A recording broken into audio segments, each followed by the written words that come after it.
Hi everyone, welcome to the Devo podcast episode here on Leadership Adventure. I am Marv McCarthy, your host, and thanks for joining me today. I appreciate it. Today's episode is called Connect, Catalyze, and Activate.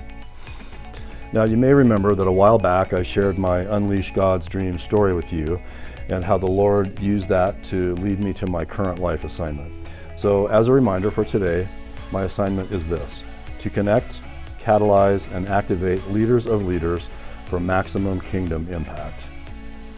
With this clear direction, I'm working on aligning all aspects of my life to be devoted to this one thing. As we say often in Christian circles, I'm aligning my time, talent, and treasure to the work that God has called me to do.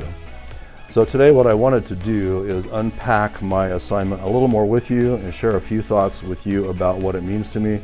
Also, it may help you as you're crafting your own life assignment and leaning into this and discovering the things that God has for you. Hopefully the work that I've done ahead can help you out just a little bit. So number one, the first word in my assignment is connect. So nothing that happens between humans and the Lord begins without a connection. Nothing. First, we must connect vertically with our Creator and enter into a relationship with Him through His Son Jesus. Second, we must connect horizontally with others so that we can begin to build relationships with them.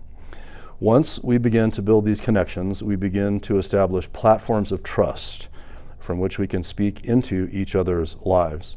And this is exactly what Proverbs 27:17 says: iron sharpens iron, and one man sharpens another. And yes, ladies, that includes you. Once connections are made, the catalyzing process can begin. So number two, the second word in my mission is the word catalyze. For reference, a catalyst is a substance that increases the speed of a reaction. It also, as my friend Rob points out, lowers the energy required to complete a reaction. For Christians, this means that we can speed up the process of sharpening each other, and that we can also make it easier for them to get to know Jesus and to grow in their faith by lowering the energy required to fuel the growth. I love the way we say it at my church, which is an awesome church, to make it easier for people to know Jesus. The third word in my mission is the word activate. As we embark on the process of catalyzing and growing, we can also begin to help each other discover our gifting and our own individual life assignments. Then we can all live more fully into what God has for each of us individually and living out our part in the body of Christ.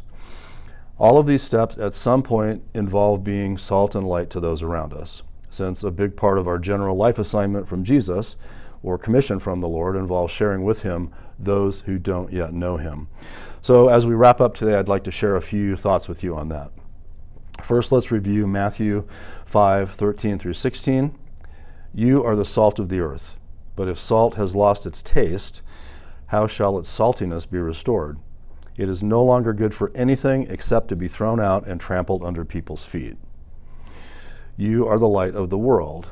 A city set on a hill cannot be hidden, nor do people light a lamp and put it under a basket, but on a stand, and it gives light to all in the house. In the same way, let your light shine before others, so that they may see your good works and give glory to your Father who is in heaven. To elaborate a little more on both of these things, in the ancient world, and today as well, salt had two major functions. The first was preservation, which in the Christian context involves preserving moral integrity and promoting spiritual health and God's truth in society. The second function of salt was to enhance flavor. By demonstrating God's love and positively impacting the society He has placed us in, we can show why living for Jesus is really the best way, truth, and life that exists. A friend of mine says it this way: your life might be the only Bible that anyone ever reads. Also in the ancient world, and similarly today, light had the dual purpose of illuminating and guiding. Illumination is showing truth to a world characterized by darkness and ignorance. And guiding involves leading people into a correct understanding of God's truth and helping them along in their spiritual journey.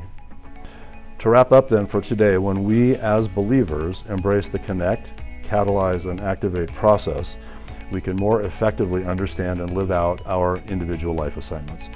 In so doing, we can help make it easier for people to know Jesus by preserving and promoting spiritual truth, by enhancing the lives of those around us, and by modeling Jesus in the process, by illuminating a dark world with God's truth and love and guiding them to a personal relationship with Christ.